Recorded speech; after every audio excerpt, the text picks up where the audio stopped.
To this day, every Apple computer includes a tiny little fuck you directed at the Beatles. Okay, so in 1968, the Beatles founded a company called Apple Corps to serve as the band's parent corporation and record label. Apple Corps is a play on Apple Corps. Then in 1976, Steve Jobs, Steve Wozniak, and Ronald Wayne founded the Apple Computer Company. And by 1978, they were being sued by the Beatles' Apple Corps over the trademarks to the name Apple. The two companies settled that first lawsuit, with Apple Computers paying $80,000 to the Beatles, and they mutually agreed Apple Computers wouldn't make music and Apple Corps wouldn't make computers. But then in 1986, Apple Computers added MIDI tech and audio recording capabilities to its computers, and so Apple Corps sued them again. This lawsuit would stretch on until 1991, and during that time, Apple Computers was developing its System 7 operating system, which included for the first time the Sound Manager and this sound effect. Let's hear that one more time.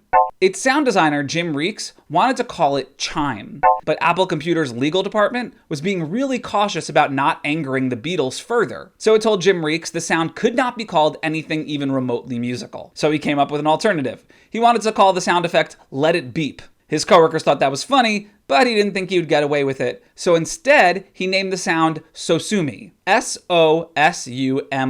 A not so subtle way of saying so sue me. Here's what Reeks told Boing Boing in 2005 after he titled the sound Sosumi. He, quote, asked his boss to return the message to legal, but to not use voicemail since she'd have to pronounce it, and instead send an email with some story about it being Japanese and not meaning anything musical. That worked. The sound got the name Sosumi, and it stayed that way until 2020, when Apple changed it to Sonumi to mark a new operating system. But the file itself, inside your computer's folders, is still called sosumi.aiff. A very subtle dig at the Beatles. Anyway, back to the 1991 lawsuit, Apple Computers ended up having to pay Apple Corps $26.5 million, which is about $60 million today.